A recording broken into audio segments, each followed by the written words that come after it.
Takže, počkat.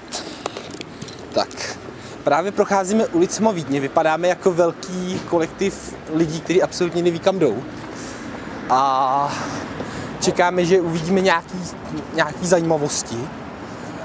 V místním domově pro seniory, tak je správný vyjadřování, že ano? Ale v Německu mají domov důchodců, tak jako nevím, co je správný výraz. Všude jsem zatím viděl samý lékárny, hospodu zatím jednu. Ty musí být, tady Verča říká, že musí být nachcípaný jako svině, já se jim nedivím. Doufám, že potkám kuře, že uvidím kuře i Anešku. Jaký změnil vídeňský vzduch, bude docela zajímavý. A teďka jsou všichni spíše zmatení, než... Protože učitelky se nám asi ztratily opět. Jinak jsme asi všichni zmatení, ale... Takže Lubošek je teďka vlastně ve Vídni po 15 letech. Což je docela jako Aha, tak doprava je taky zajímavá.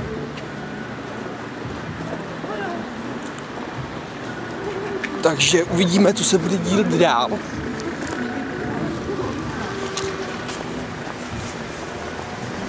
Aby jsme měli pohled. Na co? Na ten procházející dav přede mnou. Tak.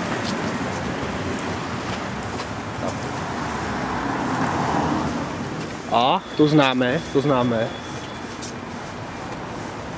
Strasse, ne, to není ono.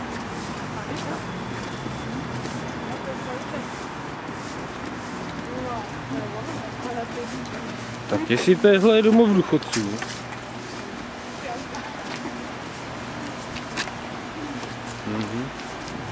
Tyhle, to naši důchodci by záviděli, fakt.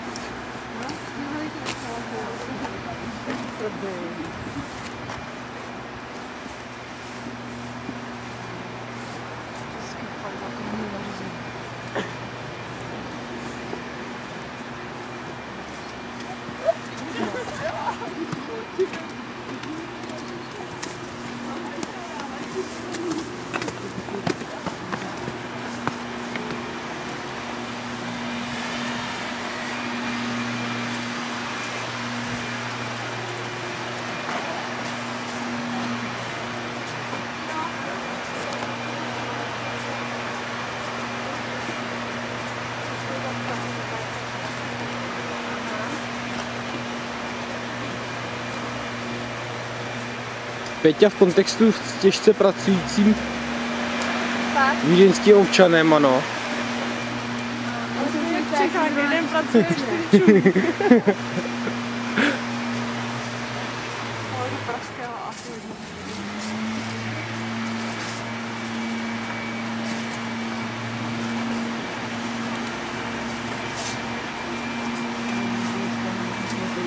No, každopádně tady to je zrušený.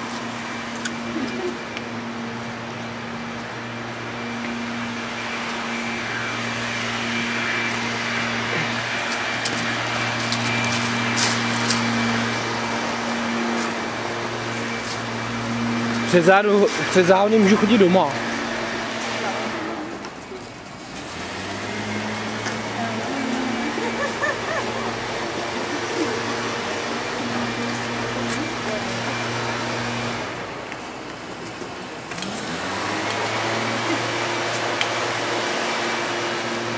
Ještě jsme se nakousli. Velký to